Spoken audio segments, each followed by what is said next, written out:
Hello everyone, welcome to our channel Sarathi. आज हम बात करने वाले हैं करंट इलेक्ट्रिसिटी से रिलेटेड जितने भी इंपॉर्टेंट पीवाईक्यूज़ हैं जो आपके नीट के पेपर में आने वाले हैं। जिस तरीके के सवाल आपके पेपर में दिखने वाले हैं उन सारे तरीकों के सवालों के बारे में आज डिस्कस करेंगे। आज हम सारे इंपॉर्टेंट टॉपिक्स को कवर करेंगे पीवाईक्यूज़ के थ्रू। लाइक हमारा ओम्स लॉ है, रेजिस्टिविटी है, कॉम्बिनेशन ऑफ रेजिस्टर्स है। इन सारे टॉपिक्स को हम धीरे धीरे एक एक करके कवर करेंगे। तो चलिए बिना किसी टाइम वेस्ट के स्टार्ट करते हैं। पहला सवाल, आपको क्या करना है बच्चे, आपको जैसे ही क्वेश्चन दिखे आपको पॉज करना है, उसके बाद आपको अटेम्प्ट करना है। अटेम्प्ट करने के बाद आपका जो भी आंसर है उसे मैच करना है। आंसर ना आए तो वेट करना है सॉल्यूशन के लिए। चलिए पहला सवाल अटेम्प्ट करें आप लोग। ओके, आई होप आपने अटेम्प्ट किया होगा। हमसे क्या बोला है सवाल में, हमारे पास सवाल है a wire of resistance R is went into a form of a square. मतलब हमारे पास एक आर रेजिस्टेंस का वायर है, हमने इसे एक स्क्वायर के फॉर्म में क्या कर दिया, अरेंज कर दिया है। हमसे इफेक्टिव रेजिस्टेंस पूछा है between two opposite corners of the square. मतलब अगर हमारे पास एक पॉइंट ए ये है और ये दूसरा पॉइंट बी है तो इन दोनों के बीच में हमसे इफेक्टिव रेजिस्टेंस पूछा है। हमें जिस भी दो पॉइंट के बीच में इफेक्टिव रेजिस्टेंस बनाना होता है हम उनके बीच में क्या लगाते हैं, एक बैटरी लगा देते हैं, है ना। और करंट का फ्लो सोचते हैं। अब देखो यहाँ पर करंट जैसे इंटर करेगा उसे दो रास्ते दिख रहे हैं, ये दो रास्तों में बढ़ जाएगा। अब ध्यान से देखो, ये वापस इस तरफ जाएगा और ये वापस इस तरफ, बी से हमारे पास करंट, पूरा करंट बैटरी को वापस मिल जाएगा। अब मुझे एक बात बताओ, अगर पूरे वायर का रेजिस्टेंस आर है तो इसका रेजिस्टेंस कितना होगा, R/4। इसका कितना होगा, R/4। अब मुझे एक बात बताओ, जो करंट इस वायर में गया होगा वो सेम करंट इस वायर में गया होगा। बिल्कुल सही बात है। मतलब ये दोनों किस में हो गए, सीरीज में। और सीरीज में आर लिखने का तरीका क्या होता है सर, R1 + R2।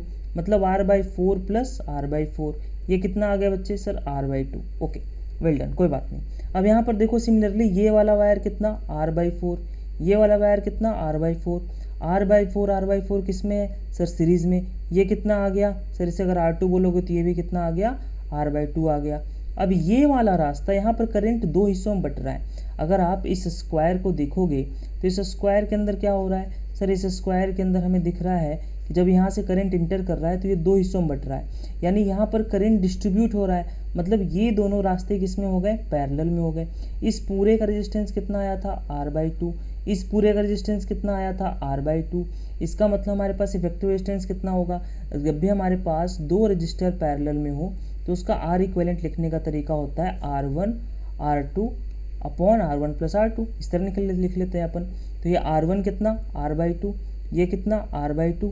और R1 + R2 कितना सर, R से R कैंसिल हो जाएगा क्या, मैंने कहा सर बिल्कुल। अब क्या बचा सर, ये आ गया R/4। यानी ऑप्शन नंबर सी हमारा क्या हो जाएगा, आंसर सही हो जाएगा। चलो अगले सवाल की ओर बढ़ते बच्चे बिना किसी टाइम वेस्ट के। अगला सवाल देखो, when a wire of uniform cross section A and length L and resistance R is bent into a complete circle, the resistance between any two of diametrically opposite points। आप ध्यान से सोचो पहले कि सवाल क्या बोल रहा है, अटेम्प्ट करो, उसके बाद मैं इसका सोल्यूशन आपको बताता हूँ, है ना। एक बार अटेम्प्ट करो आप लोग। ओके, अब देखते हैं सोल्यूशन। एक वायर है, यूनिफॉर्म क्रॉस सेक्शन है, ठीक है। उसका रेजिस्टेंस क्या है बच्चे, आर दे रखा है। मैंने कहा अच्छी बात है, इसमें कोई दिक्कत की बात नहीं है। तो इसका रेजिस्टेंस आर है, हमने इसको एक सर्किल के फॉर्म में रीअरेंज कर लिया। मतलब इस इंड को पकड़ा, इस इंड को पकड़ा और दोनों को मिलाकर एक सर्किल बना लिया। मैंने कहा अच्छी बात है, इसमें कोई दिक्कत की बात नहीं। अगर इस पूरे वायर का रेजिस्टेंस आर था तो इस पूरे सर्कल का रेजिस्टेंस भी कितना होगा, आर। अब हमने क्या किया, एक डायमेट्रिकली अपोजिट पॉइंट्स उठाएं। इस पॉइंट को हम बोल देते हैं ए, इस पॉइंट को हम बोल देते हैं बी। और हमसे पूछा है कि इन दोनों के बीच में रेजिस्टेंस कितना होगा। अभी आपको मैंने तरीका बताया, जिन भी दो पॉइंट्स के बीच में आपको रेजिस्टेंस बताना हो उन दोनों पॉइंट के बीच में बैटरी लगा दो। अच्छा सर, अच्छी बात है। ओके, अब यहाँ से क्या हुआ, ये तो मैंने एक लाइन बनाया ना डायमेट्रिकली पॉइंट के लिए। तो यहाँ पर हमारे पास क्या होगा सर, यहाँ पर हमें दिख रहा है कि यहाँ से जो करंट पहुँचा ये दो रास्तों में बट गया। अब देखो जितना लेंथ ऊपर है उतना ही लेंथ नीचे है। तो यानी कि पूरा आर था तो ऊपर का रेजिस्टेंस कितना होगा, R/2। नीचे का रेजिस्टेंस कितना होगा, R/2। R/2 और R/2 किस में बच्चे, पैरेलल में। पैरेलल में तो आंसर क्या चला जाएगा सर, R/4 चला जाएगा। बिल्कुल सही बात है। नहीं दिख रहा तो आप ऐसे इस फॉर्मूले से भी यूज़ कर सकते हो, 1/R equivalent is equal to 1/R1 + 1/R2। इससे भी जा सकते हो क्योंकि ये दो रास्ते पैरेलल में करंट डिस्ट्रीब्यूट हुआ था, या फिर आप इस तरीके से भी जा सकते हो जो मैंने अभी तरीका आपको बताया था, R/2 into R/2 upon R1 plus R2, it is R से R cancel and it will be R/4। देखो बच्चे हमारे पास अगर इक्वल रजिस्टर्स हो ना, जैसे हमारे पास अगर दो इक्वल रजिस्टर, ये R है ना, और ये भी R है, तो अगर हमारे पास दो इक्वल रजिस्टर है तो इसका जो इक्विवेलेंट रेजिस्टेंस है वो हो जाएगा R/2। अगर ये किस में है, सॉरी ये हो जाएगा 2R, जब ये हमारे पास कब है, सीरीज में। अगर यही दो इक्वल रजिस्टर हमारे पास पैरेलल में होंगे ना बच्चे, तो ये हमारे पास हो जाएगा R/2। अब अगर मैं दो की जगह बोलूँ कि n रजिस्टर्स हैं, अगर हमारे पास n रजिस्टर्स हैं और वो इक्वल है, मैंने कहा अच्छी बात है, इक्वल है और वो सीरीज में है, अगर वो n इक्वल रजिस्टर सीरीज में है तो उसका रेजिस्टेंस कितना होगा, NR। अगर दो था तो कितना आया था, 2R आया था, अभी आपने बताया मुझे, है ना, ओके। और सिमिलरली अगर हमारे पास R रजिस्टर पैरेलल में है, कौन से, इक्वल वाले, कौन से बच्चे, इक्वल वाले, ऐसे ऐसे n रजिस्टर, तो उसका जो R इक्विवेलेंट होता है वो होता है R/n। जैसे यहाँ पर देखो दो इक्वल रजिस्टर थे RR, तो इनका इक्विवेलेंट कितना हुआ पैरेलल में, R/2 हो गया। सिमिलरली यहाँ पर देखो R/2 दोनों इक्विवेलेंट रेजिस्टेंस है क्या, दोनों इक्वल है, मैंने कहा हाँ। कैसे कनेक्टेड है सर, पैरेलल में, तो इसका आंसर क्या आएगा सर, ये आ जाएगा हमारे पास R/n, यानी R/2/2 मतलब R/4। ओके, इस तरीके से भी आप सोच सकते हो, अदरवाइज कोई नहीं, आप जैसे नॉर्मल आप करते आए हो, क्योंकि एंड मोमेंट पे एग्जाम के जस्ट पहले आप अपना मेथड्स को चेंज ना करें, थोड़ा सीखें, सीखने की कोशिश करें, जो आसान मेथड लगे उसको अप्लाई करें। ओके, नेक्स्ट क्वेश्चन आप अटेम्प्ट करें एक बार।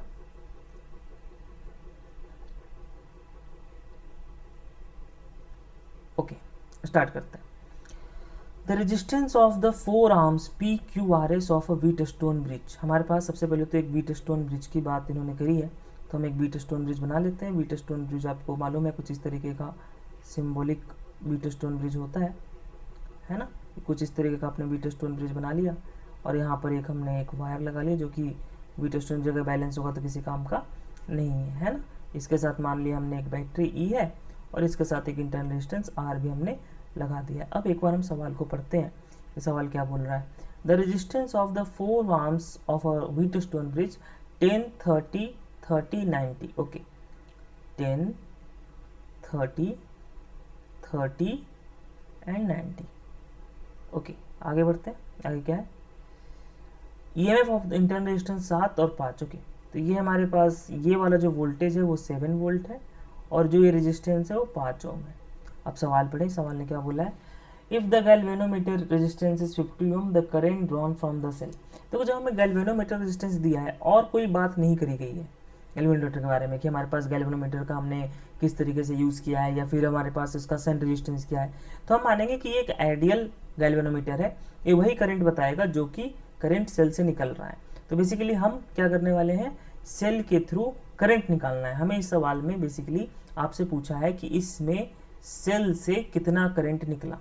अब देखो क्या ये गैल्वेनोमीटर की बात तो बाद में करेंगे, पहले ये देखते हैं जो व्हीटस्टोन ब्रिज है क्या वो बैलेंस्ड है। मैंने कहा हाँ सर, देखो 10/30, जब भी हमारे पास इस तरह का सिस्टम हो और हमारे पास एक व्हीटस्टोन ब्रिज हो और रेशियो बराबर हो, 10/30 कितना 1/3, 30/90 कितना 1/3, तो यहाँ से कोई करंट फ्लो नहीं करता है। व्हीटस्टोन ब्रिज में क्या होता है बच्चे कि अगर R1 आप इसे बोल रहे हो, इसे अगर R2 बोल रहे हो, इसे R3 बोल रहे हो, और इसे अगर R4 बोल रहे हो, तो जब भी आपके पास R1/R3 इक्वल होगा R2/R4 के, तो हमारे पास सर्किट में व्हीटस्टोन ब्रिज से, जो व्हीटस्टोन ब्रिज है ना, यहाँ से कोई करंट का फ्लो नहीं होता है। अब ये सिंपल सर्किट है, देखो यहाँ से हमारे पास करंट निकला, ये हमसे पूछा यही आई है, ये आई करंट निकला है। अब मुझे बताओ क्या ये आई करंट आपको दो रास्ते में यहाँ बढ़ता हुआ दिख रहा है, हाँ, मतलब ये वाली श्रृंखला, मतलब ये वाला जो पूरा सर्किट है नीचे वाले सर्किट के साथ किस में, पैरेलल में। और देखो यहाँ कोई करंट गया नहीं है, तो जो करंट यहाँ गया होगा वही करंट यहाँ गया होगा, मतलब 30 और 10 तो किस में हो गए, सीरीज में, तो इनका रेजिस्टेंस कितना हो गया 40। सिमिलरली यहाँ 30 और 90 किस में हो गए सर, सीरीज में, इसका रेजिस्टेंस कितना हो गया 120, और 40 और 120 किस में आ गए, इस तरह का सर्किट बनेगा ना, ये ऊपर का पूरा 40 और नीचे का 120। ओके सर, कोई बात नहीं। अब यहाँ पर इनके साथ हमने एक 7 वोल्ट की बैटरी लगा रखी है और एक 5 ओम का रेजिस्टेंस भी दे रखा है। अब मुझे बताओ 40 और 120 का क्या आप इक्विवेलेंट बता सकते हैं। मैंने कहा सर बिल्कुल बता सकते हैं, अभी अभी आपने सिखाया R equivalent is equal to R1 R2 upon R1 plus R2 it is 40 plus 120 it is 160। 10 से 10 ले लो ये, ओके ये 10 से 10 लेते हैं, 0 कैसे रखते हैं, 4 4 जा दिस एंड 4 3 जा 12, 30 ओम। तो बेसिकली जो हमारा इक्विवेलेंट रेजिस्टेंस है वो 30 ओम आया। अब ये पूरा 30 ओम 5 ओम के साथ किस में है, सीरीज में, मतलब जो पूरे सर्किट का हमारा आर इक्विवेलेंट बन रहा है वो कितना बन रहा है सर, वो बन रहा है 30 प्लस 5 दैट इज 35 ओम। अब हमारे पास सर्किट से कितना करंट निकला होगा सर, जो भी हमारा ईएमएफ है अपॉन जो टोटल आर इक्विवेलेंट है, ईएमएफ कितना है 7 वोल्ट और टोटल आर इक्विवेलेंट कितना 35, ये आ गया 1/5 which eventually which will become 0.2 ampere. तो ये आपका आंसर हो जाएगा ऑप्शन नंबर बी, है ना। बड़ा सिंपल है, आराम आराम से आप अटेम्प्ट करेंगे आपको आंसर मिलेगा। थोड़ा टाइम लगता है, नीट का पेपर है तो ऑब्वियसली थोड़ा ट्रिकी भी आने लग गया पिछले कुछ साल से क्वेश्चंस, तो थोड़ा सा टाइम लग सकता है बट ठीक है। ओके ये हमारा एक अच्छा सवाल है जो नीट 2011 में आया है, आप एक बार इसे अटेम्प्ट करें।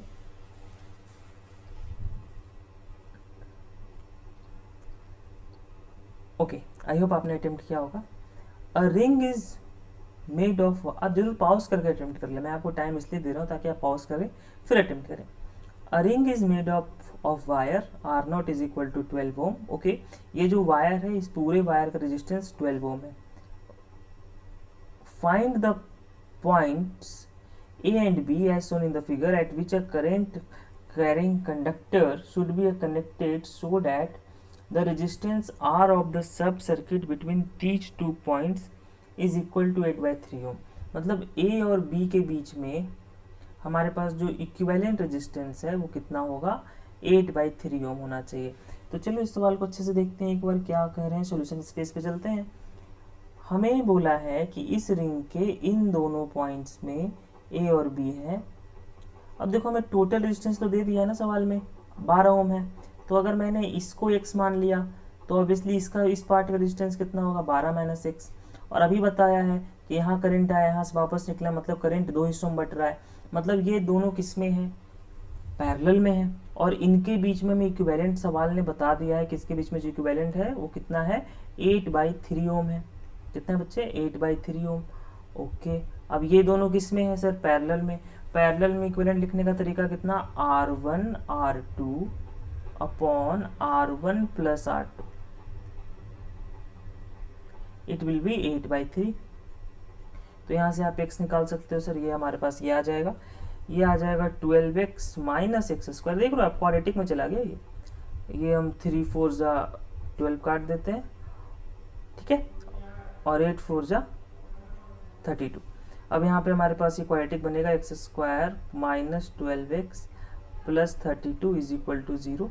ठीक है, यहाँ से हम देखो हमें दिख रहा है आंसर कि अगर हम x को कॉमन लेंगे, अच्छा एक बार इसको मैं डिस्ट्रीब्यूट कर देता हूँ, 32 लाना है ना हमें।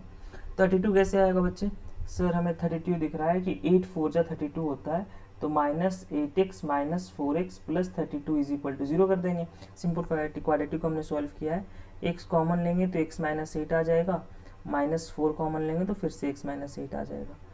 ओके इसमें कोई दिक्कत की बात नहीं है, यानी x इज इक्वल टू 4 या x इज इक्वल टू 8 है ना। टोटल 12 था तो एक 8 होगा और एक क्या हो जाएगा हमारे पास 4 हो जाएगा, मतलब एक वैल्यू हमारे पास टोटल 12 ओम का था तो x की वैल्यू 8 आ चुकी है, तो 8 ले लो 4 ले लो, तो एक पार्ट कितने ओम का है 4 ओम का और दूसरे पार्ट कितने ओम का है 8 ओम का। तो हमारे पास ये रेजिस्टेंसेस कितना आ गया 4 ओम एंड 8 ओम। पूछा क्या है सवाल हमसे I1 बाई I2। अच्छा अगर ऊपर वाले में करंट I1 है, I1 बाई I2 क्या होगा, तो हमें क्या मालूम है पैरेलल में क्या होता है sir V is equal to IR। Voltage same रहता है, मैंने कहा हाँ वोल्टेज सेम है, वोल्टेज सेम है, करंट बदल रहा है, मैंने कहा हाँ, तो करंट हमारे पास रेजिस्टेंस के इन्वर्सली प्रोपोर्शनल हो गया ना, क्योंकि वोल्टेज तो बदलेगा नहीं, वोल्टेज नहीं बदलेगा तो हमारे पास I is inversely proportional to resistance. तो हम ये बोल सकते हैं कि जो I1 बाई I2 होगा वो क्या हो जाएगा, वो हो जाएगा R2 बाई R1, क्योंकि हमारे पास इन्वर्सली प्रोपोर्शनल है ना। तो ये कितना आ जाएगा R2 अगर हम 8 ले लेते हैं तो ये 8/4 इट विल बी 2:1 या 1:2, जो भी आप ले लें। अगर हमने अपोजिट लिया हो, एक इसको 8 लिया इसको 4 लिया हो, 2:1 या 1:2 क्या आंसर है। ओके ओके, नेक्स्ट क्वेश्चन की ओर बढ़ते हैं। हमसे बोला है in the circuit shown cells A and B have negligible resistance, यानी जो हमारे सेल्स ए और बी है उनके रेजिस्टेंस हमारे पास नेग्लिजिबल है। वी ए 12 वोल्ट है, R1 आपको दे रखा है, ये वाला वैल्यू क्या है R1, ये आपको दे रखा है बच्चे, कितना दे रखा है 500 ओम, और R2 R कितना दे रखा है 100 ohm. Okay, the galvanometer shows no deflection.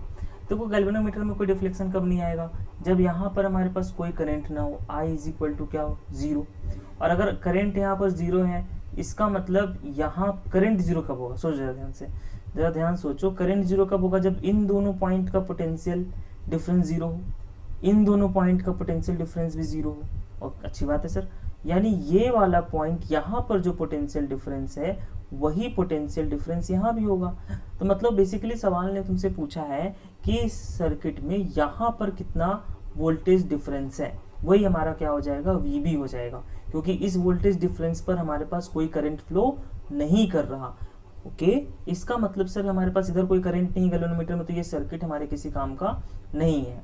अब एक बात बताओ मुझे कि हमारे पास इस सर्किट को देखो, बस टोटल रेजिस्टेंस कितना हो जाएगा 500 और 100 कितना 600, क्योंकि जो भी करंट गया सारा इधर ही आ गया ना बच्चे, करंट तो गया ही नहीं, गैल्वेनोमीटर में डिफ्लेक्शन 0 है, मतलब 600 ओम हमारा टोटल रेजिस्टेंस है। R इक्विवेलेंट कितना हो गया 600 हो गया। और हमारे पास वोल्टेज कितना है बच्चे सर 12 वोल्ट। क्या करंट बता पाओगे, मैंने कहा बिल्कुल बता देंगे सर, 12/600। अच्छा, ये हमारा करंट है। अब यहाँ पर वोल्टेज कितना होगा, मैंने कहा सर देखो V is equal to I R, फिर से लगाते हैं R के अक्रॉस, इस R के अक्रॉस हम फिर से V इज इक्वल टू ये जो हमारा R था ना, इसके अक्रॉस हम निकाल ले रहे हैं। सर इसके अक्रॉस क्या कहानी बन रही है वो हम निकाल लेते हैं, है ना। ऊपर भी एक हमारे पास वो था रजिस्टर, फिलहाल हमें इस रजिस्टर से मतलब नहीं है ना। इस ये R1 था और ये R था, तो यहाँ पर कितना, मैंने कहा सर करंट तो पता चल चुका है, मैंने कहा करंट कितना है सर, वो अभी आपने बताया 12/600 एम्पियर, अच्छी बात है। और यहाँ पर रेजिस्टेंस कितना है सर, R की वैल्यू 100 है, तो यहाँ पर वोल्टेज कितना होगा sir, V is equal to I R, मैंने कहा अच्छी बात है। V I कितना 12/600, R कितना 100, 20 से 20, मतलब ये आ गया 2 वोल्ट। मतलब यहाँ पर जो ड्रॉप है वो कितने वोल्ट का है 2 वोल्ट का है, तो जो ड्रॉप यहाँ होगा वही ड्रॉप यहाँ होगा, मतलब ऑप्शन नंबर बी हमारा सही हो जाएगा। आई होप आपको ये समझ में आया होगा, अगर नहीं समझ में आया तो कमेंट में बता दें, मैं आपको आपके लिए इस कॉन्सेप्ट पे एक सेपरेट वीडियो बना दूंगा। ओके, नेक्स्ट सवाल की ओर बढ़ते हैं।